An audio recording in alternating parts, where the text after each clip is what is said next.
Welcome into the show. We've got a great guest today in Kevin Bupp, an amazing commercial real estate investor and partner and founder of Sunrise Capital Investments. This was a great episode on the journey of someone who started in single-family real estate investing at the age of 20, now a massive commercial real estate investor owning assets in many different asset classes all around the country, specifically specializing in manufactured mobile home park housing and a very niche asset class in parking structures. I haven't heard too many investors talk about how they find and structure deals when it comes to parking garages and what their overall investment thesis and approach is to this process. But it was just amazing to hear his journey from single family real estate transitioning into commercial real estate, and how that significantly transformed his life, his financial journey, and how he was able to navigate that terrain over the course of his 25 years investing in commercial and single-family real estate assets. He shared a lot of the insights that he learned when being wiped out by the 2008 Great Financial Crisis, and how he got back on his feet, got back into the real estate game. I'm always very intrigued by hearing people's learning lessons when, they experience some failure. He talked about his top 5 most profitable assets. We talked about the differences that he likes to focus on as an investor, from cash flow strategies to equity and net worth growth. We talked about some of the best skills that you can learn when you're first starting out in commercial real estate, transitioning over as a real estate investor from single family, how to diversify risk. And really, we talked about this patience and the mindset that is necessary for building real wealth when it comes to the vehicle of real estate in general. He is an amazing investor with an awesome outlook and really somebody who has so much experience in this space. So whether you are a new investor, whether you're somebody that's looking to get into real estate, single family, commercial, or you're an experienced investor, there are some amazing topics and content shared by Kevin in here that's going to empower you on your wealth building journey no matter what. And we all know at the end of the day, if you're trying to build wealth, real estate's got to be in there somewhere. So I hope you enjoyed today's episode. He shared lots of great notes, as well as ways that you can connect with him at millionaireMindcast.com. Check out the show notes. And without further ado, let's dig into today's episode with Kevin Bupp. Kevin, how we doing, brother? Matt, I'm doing awesome, man. Excited to be here. Well, I'm excited to always talk about and hear people's journey to kind of unlocking that financial freedom, whatever that looks like for them. It's always so interesting to see how many different paths to unlocking freedom, whatever that definition is for, each individual person. And it's always funny how many of those paths include real estate investing. Yeah, no, it's been a fun path. It's been kind of my only path, Matt, which is kind of interesting. I'm really blessed and grateful in that. I always joke and say real estate found me. So like this financial path of freedom found me way back in my just shy of 20 years old. I was 19 years old. So, and it's the only thing I've done. I fell in love with it.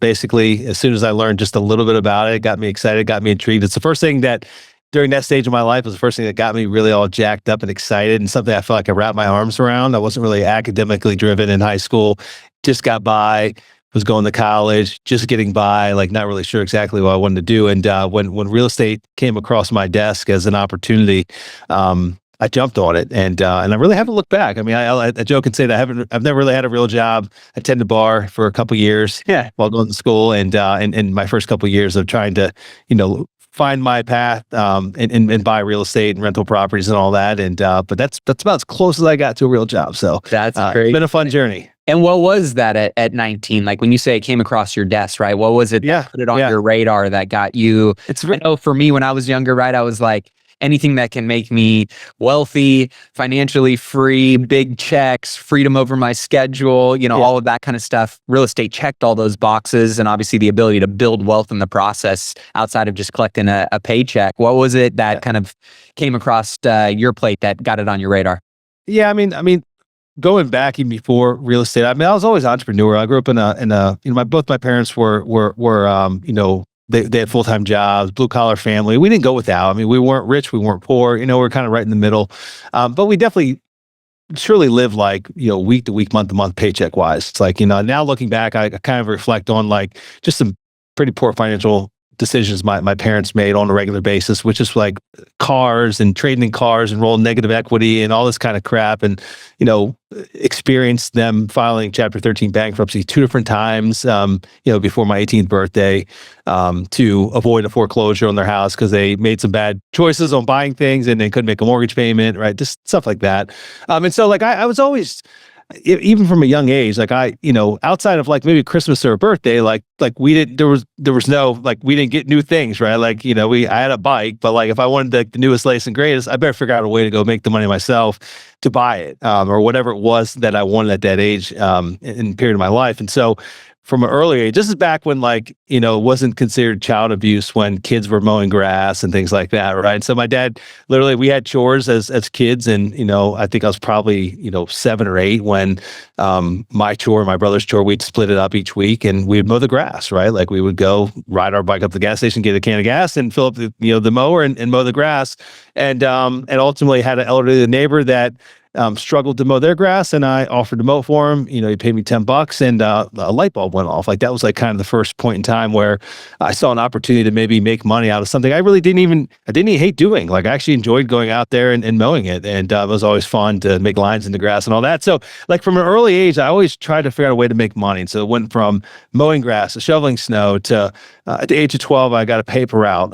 It was a big one too in my area. Like I was so excited for it. Got this paper route, started making actually really, really good money. At the age of 14, my father was in electronics. He taught me how to basically the basics of installing car stereos and amplifiers and all that into vehicles. And I had an older brother. He had friends that were in high school, and back then it was cool to have loud stereos. And so I leveraged my parents' garage to install, electronics in my brother's friends' cars and made money doing that. So I was always entrepreneurial in nature, but I just didn't know exactly what that meant. As I got older, I'm like, what the hell do I do? Tending bar, I was making really good money, having fun. But I knew like that surely wasn't like the long-term vision. I just had no idea what it was. So long story short, I was dating a girl at the age of 19, and her mother had recently gone through a divorce, started dating a local guy. This local guy's name was David. David was a real estate investor. That's it. I met David, who ultimately became my first mentor, through the girl I was dating. And just being around, seeing him and meeting him at her mom's house.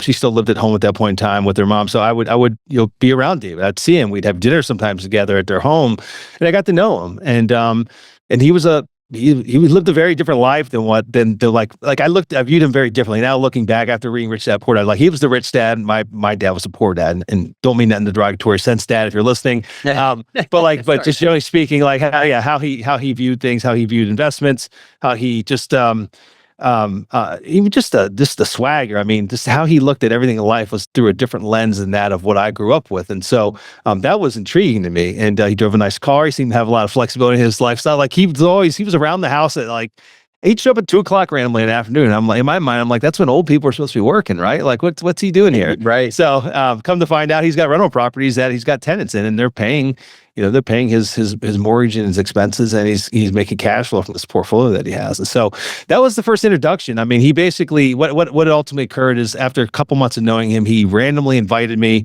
I didn't really understand what he did. All I knew is he owned real estate and he made money from it. That was it. I had never read a book on it. All I knew about real estate was realtors and that they had signs around town, right? And they sold things. But outside of that, I didn't really know much more. He invited me to a conference down in Philadelphia. Looking back, I'm like, what the hell did he invite me for? But ultimately, he probably saw a floundering 19-year-old kid that didn't know was smart, but didn't really have a clear path as to what he wanted to do in life. And so maybe I could, give him a hand up. And he invited me to this conference that was that he had already paid for, on how to. In fact, it was Ron LeGrand. The guy's still around today teaching stuff.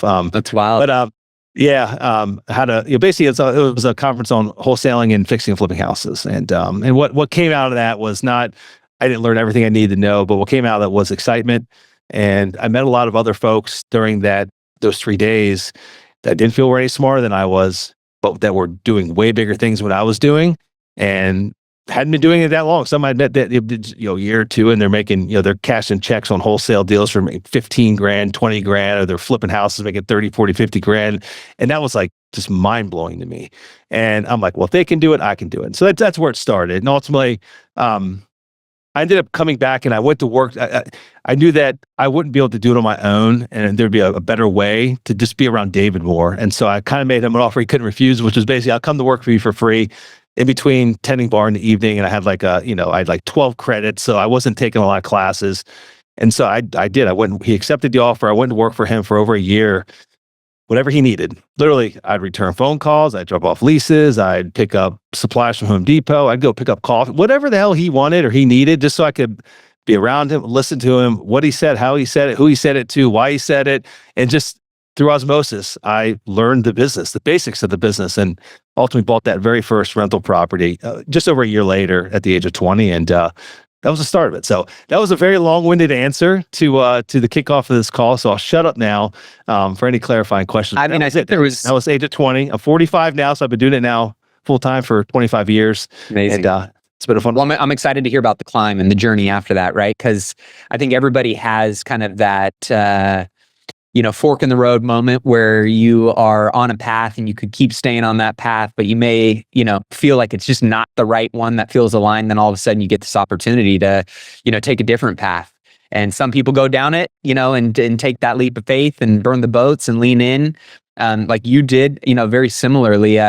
My first 12 months right out of college was working for a guy for free. And I was doing all the project management, all the acquisitions and dispositions. And like you said, just getting in proximity through that process, you really were able to kind of like hack, through that guy's Rolodex, through his resources, his wisdom. But I also think the other thing that, kind of comes up for me is like that confidence piece, right? Is, sometimes you get somebody else to lend the confidence they have in you to yourself that gets you over that hump of, taking that leap of faith. And that led to obviously your first purchase.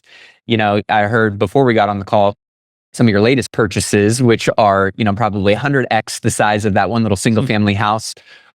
Tell me more about what it looked like for you when you got in the game. For new investors, I always find like you just don't know what you don't know, but the fact that you get into it, you are now an owner, you're on the equity side. There's so much of a learning curve there, but it's a beautiful one. And then you start to kind of see things slow down. You connect some dots based on what your goals are. You start to revise maybe what path or place you want to, play in within the real estate industry. Knowing that you've transitioned over to commercial real estate from single family, as many smart and amazing investors do, what was it that kind of got you looking over here to commercial when you were in this vein of single family? Yeah, well, I mean, it took a number of years. I'm not a big fan of reinventing wheels. I mean, if someone shows me a way that works and it's worked for them quite well, then I typically that's what I did to start off with David. I mean, like he was a buy and hold guy. I did learn very quickly in the beginning that I didn't have enough money to buy and hold, right? So I bought the first property, I renovated it, I leveraged one of his private investors along with some cash I had, bought that first property, got it renovated, got it rented. It made like, roughly $300 a month in positive cash flow. And it was going to take me a very long time to get to the point where I could buy the next property either with savings or be able to like, do a cash out refinance on that property. Right. And so I very quickly morphed the plan, created a hybrid of it, and then basically started wholesaling. Wholesaling 2 or 3 properties, keeping one, wholesaling 2 or 3, keeping one. And I did that for really like the first couple of years until I could establish a track record. I met a number of additional private investors to where I could then, have the wherewithal and the financial means to actually start keeping more of these properties that I was finding, the ones I did want to keep. And so I ran with that same model and built quite a big portfolio in my 20s of single family homes. I ended up moving to Florida 2 years into this stint. I moved to Tampa Bay where I live today. And when I got down here is when I really hit the ground running, when things really started to take off. It was a much bigger market. It was growing. What I felt to be a lot more opportunity, a lot more, population moving here, lots of good dynamics in play. And, but in a matter of about 5 years, I built up a portfolio of about 122 single family homes, rental properties. And as well as a few other miscellaneous commercial properties. I started dabbling around that point in time and in buying. I bought like a strip center. I bought an industrial property. I bought an office building. I was kind of like tinkering around because I heard that, commercial was great. But I just didn't know, and so I started dabbling, as well as multifamily. I bought a number of multifamily properties, but really, to answer your question about the pivotal moment, I should have. I identified weaknesses in my single family strategy, even while I was growing. I identified some inefficiencies with operations. And technology days made things a little bit more efficient on managing properties and in multiple different locations. If you got single family, it's just they got virtual lock boxes now. That shit didn't exist back then. I had right. physical sales and leasing agents and handymen that were driving from property to property. I mean, like there was just a lot of waste that was happening, and I should have probably slowed and made more of a pivot when I identified that, and I did. And ultimately, what happened is leading up to '08, I was down in Florida here, basically ground zero. I ended up losing everything anyway. Kind of got wiped clean. And so when it came time to rebuild, I took about a 3-year hiatus to basically manage damage control with everything. It was chaotic and it took many years to unbury myself, at least enough to like get up debris to actually start looking, hey, what's version 2, what's phase 2. And so, but at phase 2, I'm like, okay, well, I'm not going to do it that way again. Like, I just feel like it took me a long time to buy one by one property. Right. And on top of that, there was inefficiencies with operations. And so I was like, well, hey, I like residential a lot. Multifamily just seems to be the better way to bake the cake. And so that was the plan. However, that plan took a slight shift when I met an individual that introduced me to mobile home parks. I had never considered mobile home parks before. You see them all around us. You're in California, there's a home there. I'm in Florida, there's a ton of them here. I'd never known anybody. I never met anybody that had owned one. And however, I met this guy, Randy, that was a banker, and he ended up buying a couple. And just by happenstance, a friend introduced me to him, and he piqued my interest enough during a lunch meeting. And I left that lunch meeting. This is in 2011. And I was so excited. I was like, well, I'm not buying multifamily. I'm going to go buy one of these parks first and see how this goes. And the rest is history. I bought that first mobile home park back in early 2012. It took me about a year, and up in Atlanta, and literally owned it up until about 2 years ago, and bought the second, bought the third, bought the fourth. And that really is what that was a big pivotal moment for me, from going from what I call commercial. Like I said, I'd owned a lot of other miscellaneous stuff, but this is the first time where I really made a concentrated focus on, I'm going all in here. Like, this one makes sense for me. I get the dynamics of it. It's kind of an untapped resource, at least at that point in time. It wasn't as commonplace as it is today. Right. It wasn't on the radar of private equity groups or institutional capital. And I went all in, and it's proven a good decision, I guess you could say, a decade plus later. So No doubt. that was really the big pivotal moment where I made a big switch and just kind of ramp things up, and decided to throw both feet in and just go full charge. Now, I know we'll talk a little bit more about some of those deals, those strategies, and kind of get some of those gems from you on your journey and experience in those particular asset classes. I always think there's some wisdom and some pearls to be pulled out of some of the failures, and going back and hearing so many different people's journey and experience through the financial crisis of 2008. What were some of the things looking back that you learned in that journey that you carried with you of, I'm going to do more of this or not do that again in this next phase of getting back into real estate, knowing that so many people kind of just shut the door and close that chapter on real estate altogether after that, hit them so hard?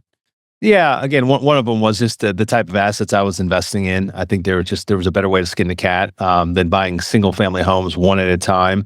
Another big piece of that, I would say, the type of debt I had in place. Normally what I would do is I'd go buy 4 or 5 single family homes with private money, do renovations to them, and then basically go get a commercial note and cross collateralize 4 or 5 of those homes. Like that was kind of standard practice. Yep. However, those commercial loans were they're all recourse, full recourse loans. Non-recourse, it doesn't really exist. It doesn't really exist in that size of loan, and for that type of loan, it might today, but it just wasn't really practical, or wasn't a thing back then. And so, but didn't really, I had low leverage, generally speaking, low leverage across the board, pretty conservative if you look at it from a leverage point. But looking back, when it came time when we were having financial struggles, as a borrower, when there's full recourse and every single asset that I own is on the line, including bank accounts and cash and all that, it's not an equal partnership between a borrower and a bank at all. And I had no leverage at all. And in the beginning stages of this meltdown, banks were not, they didn't know how bad it was going to get, and they were not willing to work with borrowers. They weren't flexible. They didn't even have the means or the capacity to work with borrowers. Right. And then it just became such a monumental problem. They were forced to figure out how to either they got taken over by the FDIC, which a lot did and went out of business, or they were forced to actually start doing loan modifications and loan workouts and things like that. But in the first 12 to 18 months, they weren't willing to do that. And looking back, it's like, I didn't have any leverage. I mean, like literally, like all my personal assets were on the line, and so like they didn't give a shit. They're like, pay us, or we'll not just take the properties back, but we'll also take, we'll garnish your bank accounts and this, that, and the other. And so, fast forward to today, I would say that 95% of the loans we put in place are non-recourse loans. It's a much more equilibrium that I've found between lender and borrower. It's more of a business partnership. And especially the larger the loans you get, the more in charge the actual borrower is than that of the bank. And so it becomes in the bank's best interest to work with a borrower the larger the deal gets. And so you got these small deals. They didn't give a shit about me. I was just a small blip on their balance sheet, and they don't want to deal with me. And I had no leverage to get them to deal with me. So that was some big lessons I learned as well. And then, I'd say outside of that, while I've always argued that I was a cash flow investor back then, and surely I would make sure that everything that I bought had some type of positive cash flow after it got stabilized. I think I got caught up. I got caught up in the appreciation bubble that ultimately started happening in Florida. Where you could I could buy something and I could hold it for a couple of years, maybe make a little bit of cash flow. So I could still argue I was a cash flow investor, but ultimately sell it, 2-3 years down the road, at a 50-60%, increase from what I had into it. So, looking back, like that doesn't leave a lot of room for error or margin for error, and ultimately absolutely kicked my ass when the Reaper came, right? And when values dropped, and that no longer did I have plan B in place to where I could like exit out of these things. Yeah, it wasn't there. And so for that reason, like today, I mean, it's got a cash flow today. It's got to be self-sustainable today, and then have quite a bit of upside and room to run, for a number of years down the road. So we just look at assets a little differently than what we did, historically. So that's big lessons. Yeah, that's great insight. Because I was going to ask. I always love to ask. Because everybody has a different equation that they're solving for, right? And so some people are, more cash flow focused. Some are more, equity and long-term, wealth preservation and growth focused. Some want a hybrid of that. So I'm always curious, to see different people's perspectives around, hey, are you a cash flow guy? Are you an equity and I want to see my net worth and my balance sheet grow guy? Or, and why? Did you kind of land on that? And obviously you shared a little bit. I like them all those things you mentioned. Yeah, right. They're all great. And don't get me wrong, like we still, like for example, like we'll do one-off deals. We just bought a park a couple months ago. It's been one I've been working for like 8 years trying to get this guy to sell it to me. Phenomenal market in North Carolina, one of the top markets in North Carolina. It's a 200 space community, so fairly large in size. Was only had about 60 units that were occupied in there. 15 years ago, it was 100% occupied. This guy just has done a horrific job of running into the ground, basically. It's such a high demand market that we're bringing brand new homes in there, and they're literally flying off the shelves faster than we can get them in there. And so for that reason, like we ended up picking up for below replacement cost. So like it's not cash flow today based on what we bought it at, and based on the capital that we're injecting into it. It is it's negative cash flow, and it will be for the next 3 years until we get all the brand new homes in and then do a recap on it. And so it is negative cash flow. It's not positive cash flow. However, we bought it well below replacement cost. And so I know that so how I look at that is like, let's say I was completely wrong on my plan and that we won't be able to bring in these homes and absorb them as fast as what I thought we're going to be able to absorb them. And so we're going to miss the mark on the real business plan. So what's plan B? Plan B is that I know absolutely, hands down, without a doubt, I can sell this thing, fire sale, and get out from underneath it and make money on top of it because I bought it so cheap, right? So like, again, not a cash flow play per se. It will be in 3 years, but it's also, there's a plan B in place that I feel very confident about. Even just the pure land value, scrap any of the improvements that were there. The piece of land, the tract of land it sits on is like 60 acres, prime rolling country, like 10 minutes outside of a downtown area. Nice. It would be snapped up by a subdivision developer all day long for more than what I paid for it. So there's a couple exits out of there in a worst case scenario, which I don't think are going to happen, but you never know. Well, I love that, right? I mean, at the end of the day, you got to, plan for the best or hope for the best, plan for the worst. And, the fact that you've got those safety nets built into your underwriting and your modeling, and you've got a couple different exit, points in the deal and how you're mitigating the risk. Those are all the things that, wise and prudent investors look at. But sometimes you don't know what you don't know. And I want to take you back to, kind of the beginning, now knowing what you do know for people that are transitioning into commercial real estate, or maybe are those single family investors like we were that are like, yeah, man, I'm working too hard for clipping $200 a door, man. That's not really going to get me where I need to go. What were, from your perspective, looking back, some of those, there's so much, like drinking through a fire hose, so much to learn, so much to execute on. If you were to simplify it down to, 2 or 3 core skills or things to focus on when you're trying to get that traction in your, commercial real estate, business and investing momentum, what would you say are some of the most important things that, hey, eliminate these things, eliminate all the noise, put the blinders on and stay right here? Yeah, I mean, I think there's lots of information out there nowadays that wasn't necessarily readily available, 20, 25 years ago when I got started, right? Like I had to buy, books on tape and that kind of crap, right? And there was only a few. You had to stay up till like 3 a.m. to buy that crap off the TV, right? The infomercials. There just wasn't a lot of info. And so it was, most of the intel you got was trying to find someone that was in your field, right? Like that, hopefully they live local to you, someone that you could surround yourself with that was doing what you wanted to do, and you could be around them and just, again, like I did with David, kind of just learn the business, right? I think that's a little bit easier today to do just because there is a lot of information out there, lots of people talking about what they're doing. And so I think first and foremost, identify an asset class. Like I always joke and say, like, there's 1,000,001 different ways to make money in real estate. There's a ton of different asset classes. There's different strategies within those asset classes.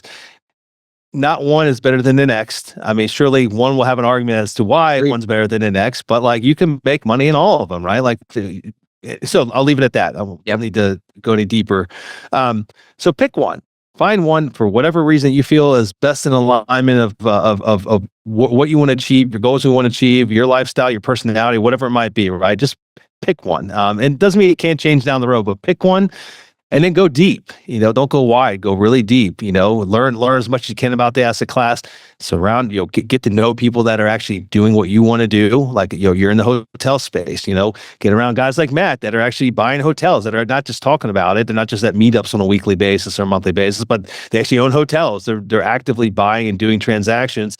Be around them, talk to them, whether you can work for them. I mean, whatever you can do to surround yourself, day in, day out with this one thing so that you can ultimately, fast track your way to becoming an expert. I mean, I think, and then really that's all theoretical. Really, you really don't fully comprehend and learn until you actually do. Meaning like you actually get involved in a transaction yourself. You put your own skin, into the deal. You put your own blood, sweat, and tears into the deal. You have a couple sleepless nights. You stress out like crazy about a number of things, right? Like just, you sign a loan, and you put your name on a guarantee, on a loan, and know that if you don't do what you say you're going to do and actually follow through, that there's consequences. Just a few. It could be just a few.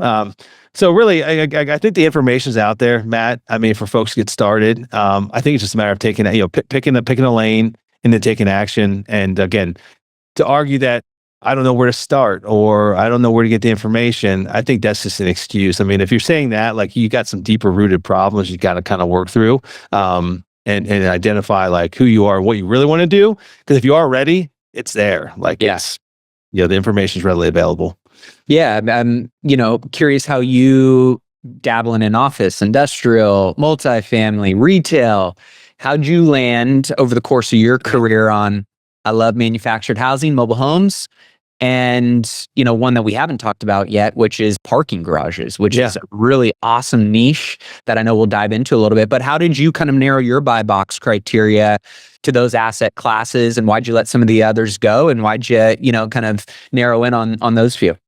That's great. Yeah, it's a great question. I mean, I bought a little bit of everything to figure it out. I mean, for me, residential was always easy. There's quite a bit more complexities, even with hotels. I mean, that is much more of an operating business. It's a very different business model than that of having a 12-unit apartment complex. It's just it doesn't mean one's better than the other, right? It's just a different business. Self-storage is very much an operational business, more than it is real estate, and lots more moving parts to it. Assisted living, senior care, all that kind of stuff. It's real estate, but it's much more of an operational business. And and then you look at things like retail centers, like they're great. Like most of the time they're absolute net leases, and there's beauty behind that. However, there's also nuances where a lot of times it takes you longer to, if you've got a vacancy, to find the right tenant to go in there. And then could be complexities with leases and conflicts in the leases with your other tenants that are in the building. And, there's just other moving parts. And so I'm a simple guy, and I'm like, everyone needs a roof over their head. And so for me, like, I felt as though like that was just like, that just made sense. Like, you can't argue that. Everyone needs a roof over their head. You go into a market that has a demand for housing, and you provide a good quality, clean product at a good price. Someone needs it, and they need it now. They don't need it a year from now, and I don't have to go, sorting through to find the match. And so for me, that's why to answer your question of like what really kind of pulled me away from those other asset classes, and what really made me focus on manufactured housing is just that. And that's why, like I said, when I was going to rebuild on phase 2, it was going to be multifamily, because that just made sense. It just made sense doing it at scale than buying single family homes one by one by one. With all that being said, I literally have I've got many personal investments with other guys like yourself, other sponsors that are really good at what they do. Right. I don't have any hotels. I've got assisted living. I got medical office. I got self-storage. I've got industrial. Probably missing a few there, but anyway, so like I love all those other asset classes. I just try to pick what I'm really good at and what I can get excited about, and also what I feel like I'm a master at. And residential is already there, and like so, mobile home parks literally are just another form of residential housing, right? Like it's a form of multifamily, right? And so for me, it was really an easy plug and play fit. I love that. I mean, you've got your understanding, your comfort level, but also the scale and the path that you felt was more aligned with the lifestyle, the income goals, the wealth building goals, and you mined in that vein. You became an expert in that vein. And like you said, hey, doesn't mean that you're not willing to jockey up on other horses that are an expert at running their race. That's right. But that was your race. You narrowed in on that, and you really focused singularly on that. Now, how the heck did you transition over to the big concrete parking structures? Yeah. And why do you like those? And give us a little, insight into how your brain thinks around engineering, deals with the parking structures. Yeah, that's a great question. So I will say that we were in a single lane in the manufactured housing space for many years before we ever considered anything else. We always, kept true to our purpose of like not chasing shiny objects. Like we make really good money here. We do it really well. Why the hell would we look to, dilute that by any means? And so, but I run a podcast. I've been running it for now 11 years, called Real Estate Investing for Cash Flow. And on that show, I bring on guys like you, right? Other commercial real estate guys that are out there in the trenches, doing deals, doing transactions, in a variety of different asset classes. And I love bringing on guys that are really niche. So I've had a few different periods of time where like this is back before car washes were cool. This is like 8 years ago. I did like a whole car wash segment where I brought guys across the country on that were in the car wash space. I did a laundromat segment. I did interviewed the largest owner of bowling alleys across the country, like as a real estate business, like all these niches. But one of those niches happened to be parking. I forget how it came about, but I ended up bringing a guy on the show that he was a parking broker. He was like one of 5 that were specialized in transacting parking assets across the country, but he also owned his own portfolio of surface parking lots and garages and different markets. And it was one of those interviews I went into, was really intrigued. I'm like, I don't know anything about this, literally, and I couldn't find too much online about it, right? Like no one had written a book on parking lot investments or anything. I'd never heard a podcast, and I didn't know anybody that owned parking. So I'm like, I'm so intrigued and I'm excited. And I interviewed him and asked a lot of questions and got off the interview, and I couldn't stop thinking about it. And so I literally called him up like a week later, and I had more questions, flew him out to Tampa, and a couple months later had lunch with him. And, I was so intrigued by the business model. And as I dug deeper and learned more, I just realized that I thought there was an opportunity there, but even then, again, like not wanting to dilute focus, it took me talking to him. I would start going to association events. There's like 2 big national parking associations that have big annual meetings, and I attended those. I got to meet other people in the industry. There's a lot of complexities in parking, way more than, it's not just to rent the parking spot. Like it's way more than that of anything that we're in manufactured housing. But with that, it took me a couple of years to get comfortable in diluting any of our focus, right? And bringing a new asset class into the fray. And we ended up we didn't end up buying our first, I think I interviewed that guy in 2017 or 18, somewhere around there. We didn't buy our first parking asset until 2020, October 2020. Okay. And I've been buying them ever since. But so it took us quite some time to get there. But really, it's I was intrigued by, where for us, we look at parking as we buy, number one, parking is a diminishing supply. Like literally, pretty much every major city across the country has removed the parking minimum developments from new development, parking requirements from new developments.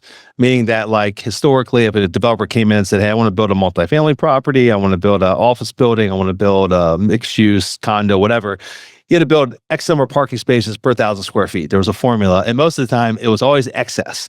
You always built more than you had to, and the developers had to do it. They were required to do it. Well, cities have realized over the last couple of decades, they've got excess parking. A lot of them do. And so they removed that. And now developers do not build any parking they don't need at all, because they can make more money by building a residential unit or a condo, right? And so, and then a lot of surface lots that have historically been in these, core downtown areas are being developed into things, right? And so that surface parking lot's going away. And so parking has a diminishing supply. And so basically we look at it as, we find an opportunity, a phenomenal market in an irreplaceable location. It's got to make sense as parking today.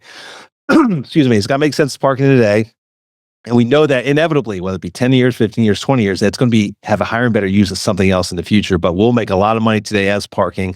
It's just like any other asset class. We buy things that are mismanaged, right? Like they're mismanaged. They haven't upgraded technology in 15 years. So they don't have dynamic pricing in place where they're not adjusting pricing based on supply demand factors in the marketplace of special events and all that. And so we can go in there and pull those levers like we do in other types of real estate and increase the NOI, increase the value, and literally make a lot of cash flow and on a piece of property that we know inevitably will have a higher and better use. Like today, any parking that we own, we know that parking is the lowest valued use that piece of land will ever see. Yeah, it will have a higher use at some point in time, and so as long as it makes sense for parking for the next X number of years, whenever the time comes when it doesn't, we can scrap it and do whatever else we want to do at that point. So I love that. For us, it's a cash flow and covered land play that makes a lot of cash flow. Yep. Yeah, I was going to say the covered land play is, often overlooked by a lot of people, and it's a phenomenal strategy if, to your point, good locations, the highest and best use of it down the road.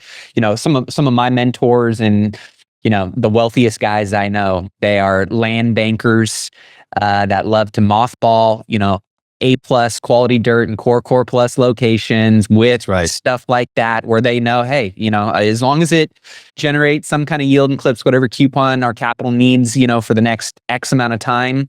And we know that once we get to that point, essentially, we're good, and there's going to be another opportunity here that's going to be more valuable. It's a brilliant strategy. And it, reminds me of, you said it took you 3 years to get comfortable getting to a place where you were ready to take action on that. It took you 8 years of follow-up to get that last mobile home park.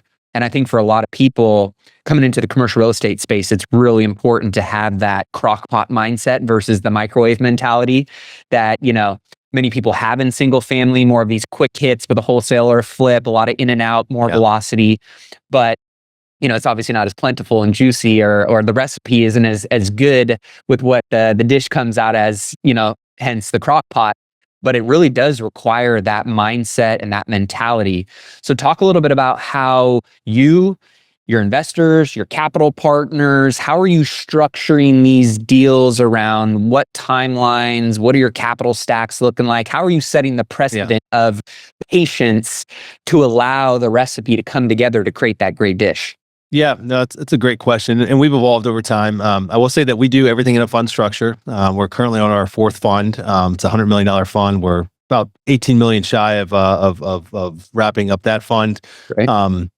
And so we've always done everything in a fund structure. We'll continue to do it that way. Our current fund at present is a mixture of manufactured housing and parking. So we do blend the two, at least in this fund and our previous fund. And to answer your question about so we have a long-term vision, and we always have, and we've gone full cycle on roughly 20 mobile home parks in the past, call it 7-8 years. And I would say that there's some major regrets, and most of the regret lies around we shouldn't have sold a number of those assets. We should have kept them. They're not making more of them.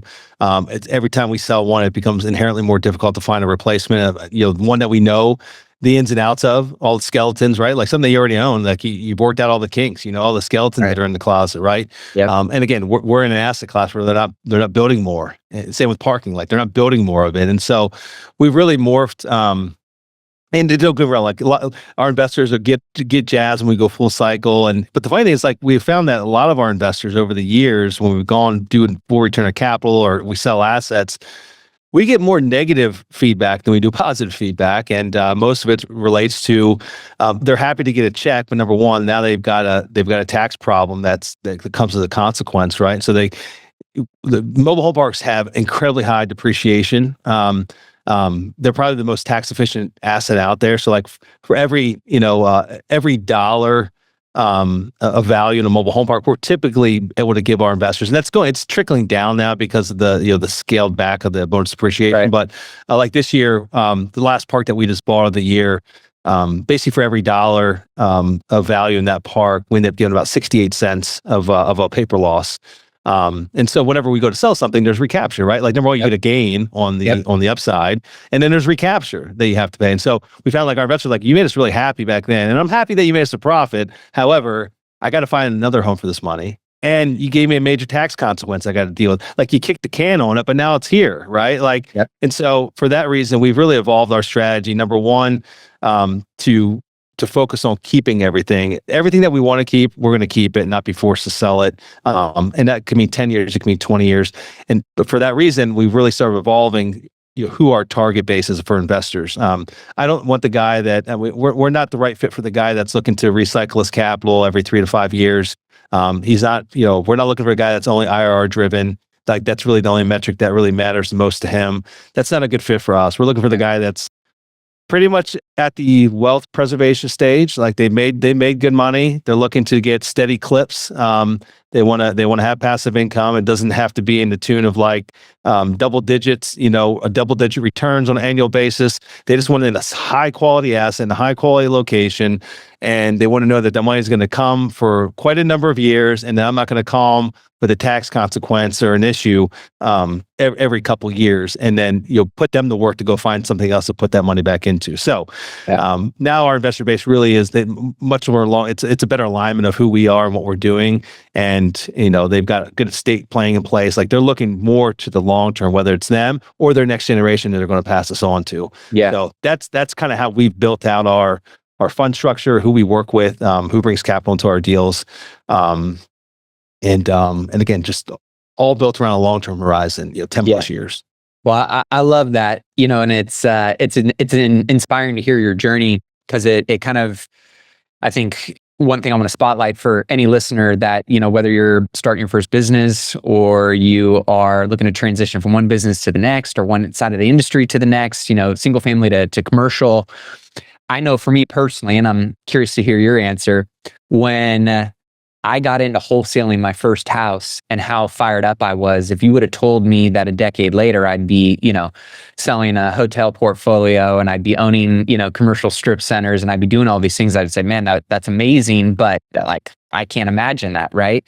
And it's awesome to see how when you get into a space and you start learning the game, how your strategy and your vision and what's possible for you evolves as your skills and your time in the industry evolves as well.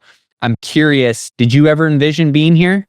And also, what does your vision look like going forward, knowing how big the possibilities are when you continue to take action the way you are? Yeah, it's a great question. I didn't ever not envision not being here. And I will say, I'm a pretty competitive guy. And I'm typically very driven when I'm around others that I feel aren't any better than I am, that ultimately are doing big things, right? And so I think back to your point of the proximity of power and who you surround yourself with. And so I have found that for me, it's always been, just seeing what other folks are doing. People I admire within an industry, people that are no different than you and I, right? Like they just maybe been doing it longer, right? And they've been at it longer, or maybe they've surrounded themselves with others that think a little bigger, right? Right. And so just, being a social person that I am and surrounding myself with those individuals and people that have always done a little bit more than I have, owned a little bit more than I have. I never envisioned that I wouldn't get there because I'm like, well, shit, if Tom can do it or Fred can do it, I mean, like, he's a great guy, smart guy, but his business is no different than mine. Yeah. He's just been at it a little longer. He's done maybe his average deal size just a little bigger. Maybe I need to start doing bigger deals. There's a reason why he's doing it and he's doing so well. So anyway, it just, I never envisioned not being here. I'm very grateful that I am. So I don't want to, lack any gratitude or just say that I'm incredibly blessed and just, I don't know, just, it's a beautiful thing, man. It's been a beautiful run. Sure, there's been a lot of pain along the way. I mean, there's been a lot of strife and pain and challenges and barriers and even now, I mean, I'm not gonna say like shit. There's always, I mean, we just closed we had the biggest year that we've ever had last year, and we closed two really big deals at the end of the year. But now the real work begins. It's funny, like literally, like we closed them out like the last couple of weeks of the year, and everyone's celebrating. It is a big celebration. It's something to celebrate. Like, absolutely, both these things were really hard to get to the finish line, and it made for our biggest year ever. But now the real work begins, and it's like that stress. You kind of feel the stress a little bit. It's like we got to get to work, guys. Like we got a big burden on our shoulders now, and we're not stopping though. Like, we're going to keep growing. So we got to work on this over here now that we all celebrated. But it's just getting started as we continue growing down this path. So, but it's fun. I really enjoy me personally, I enjoy the art of the deal. Like that's. In our business, I've got a business partner. He kind of runs the financial side of the house. He runs the IR team, does all the capital raising, runs that entire team as well as the finance team. I run acquisitions, and then we have a director of operations. I do oversee him. However, he oversees the entirety of our property management team. But really, I'm a deal guy. Like I really enjoy the hunt and the art of a deal and creative financing and structuring things. And so, for me, it's like I don't think of it as work. I wake up in the morning. I just really enjoy it. I enjoy the hunt. I enjoy just, figuring out complex situations. And I mean, you and I get paid really well by solving complex real estate problems, right? And I look forward to that each and every day. So you asked me, there's a second part of your question. I went off the rails here. No, I mean, you brought up some great stuff, right? Real estate, there's always fires in it, no matter what, right? Yeah, and it reminds me of just a quote of like, choose your hard, right? I mean, being poor is hard as being rich is hard. Right. Being divorced is hard and being married is hard. Being a parent is hard and having no kids is hard too. Like there's always going to be a hard, right? And real estate has some great hard things to work on, but there's always fires in real estate. I always joke around. It's like, at least I'm like you. I'm an acquisitions relationship guy, art of the deal. I've got my operations, my execution team. Thank God for them, for what they do. Because real estate deals are like making babies, man. They're so much fun. And then once it's here, you're like, oh shit, all right. There's a lot of work done, right? I got to keep it alive now. Yeah, taking what's on that pro forma and actually bringing it to life in the real world. That's a whole different challenge, and that's where the best operators separate themselves from the people who can just raise capital capital and get a deal done. That's right. But we're seeing that with a lot of syndicators, a lot of funds that are struggling with, the gap in some of those skill sets. So I love that you brought that up. The second part of that question was just, what's next, brother? I mean, knowing what you guys are capable of, the path, the compound effect, staying on this path, like how big do you want to get? Why? What does that look like? Yeah, no, it's a great question. I mean, sure, we have growth goals, and we kind of tie them to AUM, but at the end of the day, for us, it's not growth for growth's sake. We've never been that way. If there's not good deals to buy, then we won't buy them. And I had to reflect back on like 2020. Yeah, so I went through this before. I lost everything one time. I didn't want to do it again, right? And so my business partner's younger than I, incredibly brilliant guy, but he hasn't. He's a little bit. He's about 8 years prior to me. He just has a young family. This is his first run through the real estate, right? Through the real estate cycle. He's been at it now 10 years, but still, he doesn't have, I guess, any of the scars that I have. And so we've always had a little bit of push-pull as far as like me being a little bit more bearish and just being conservative. Like, look, man, 2020, 2021, 2022, when rates were at all-time lows, everyone's like, we've been doing this quite some time. All of a sudden, we've got a lot of people in our space. They're scaling to the moon, buying everything. We're literally not, we're buying, and we had a couple good years there, but we were doing nothing compared to our competition. I mean, you start questioning yourself, what the hell do they know that I don't know? I mean, I can't make these things pencil. We actually sold a lot of deals then and did really well on them, but ultimately, that put us in a really good position these last 2 years. So, I'm not going to say that I saw the writing on the wall or that I'm smarter than anyone else, but ultimately being conservative and just being true to ourselves and being disciplined. That's really what it came down. Being disciplined when it was very difficult to be disciplined because the capital was there. We had to turn away capital from investors. Sorry, man, I cannot safely deploy this. Take it back, right? Or just we won't take it from you. We have a home for it right now. Yeah. That put us in a really good position the last 2 years. So the last 2 years were just record monumental years for us as far as acquisitions. We never stopped distributions to any of our investors on any of our deals. I mean, literally, we've continued paying steady clips every quarter. And then ultimately, I think that just put us in a really good position to just kick ass the last 2 years. We've got our capital partners are there. Our investors believe in us. We haven't stopped distributions. Our track record's still tight. And then a lot of our competition isn't buying. They haven't been buying the last 2 years. They haven't been able to, right? Yeah. And so, to your question now, circling back around, what does the future hold? I mean, we got growth goals. We're to continue running with this. We've learned a lot as an organization. We've hired some incredible.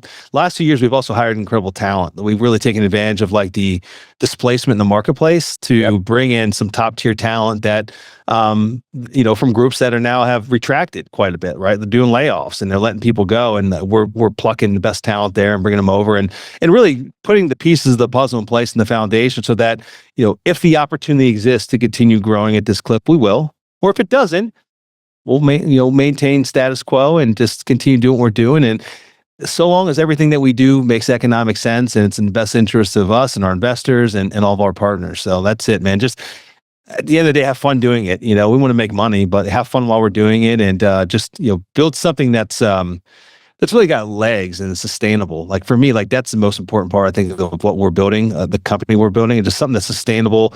Our employees enjoy it. They feel like they're really part of the ride, they're contributing, they're getting value out of it, not just personally, but professionally as well. And it just, we've got this ecosystem that can kind of live and breathe on its own and do great things. So that's what I'm most excited about. Again, we got the AUM goals, but I could give a shit about those AUM goals. If we hit them, great. If not, as long as we're still doing fun things together and we're making good deals that make economic financial sense, I feel like that's a win. Yeah, absolutely. Just staying in the game is part of winning the game, right? Is just being able to play it and not losing money and knocking yourself out. And I know a lot of people that are listening may want to check out Sunrise Capital Investments. They may want to follow your podcast. Where's the best place for them to learn more about you, the company, the opportunities you guys got, the education you're putting out? What's the best place for them to connect with you, Kevin? Yeah. Just really investwithsunrise.com. You can go over there and learn about Sunrise Capital, about the group, what we do, how we do it. We got a lot of information on that site. And then my personal website, kevinbupp.com, a little bit about me more personally. And then I also host my podcast there as well, which is called Real Estate Investing for Cash Flow. And then, I always like to say, Matt, my last name's unique enough in that if you just go to LinkedIn, I'm pretty active on LinkedIn. Facebook or Instagram, just type in Kevin Bupp. I'm pretty sure I'll probably be the first one that pops up because I don't know if there's any other Kevin Bupps in real estate. I'm sure there's another Kevin Bupp in the world, but yeah. I haven't found any Bupps out there, so you're the first, brother. Yeah. Well, we'll be sure to link all that up in the show notes, guys, millionmindcast.com. Be sure to reach out to Kevin, connect with them. And brother, thank you so much for coming on the show today. Matt, thanks for having me. It's been a lot of fun, my friend.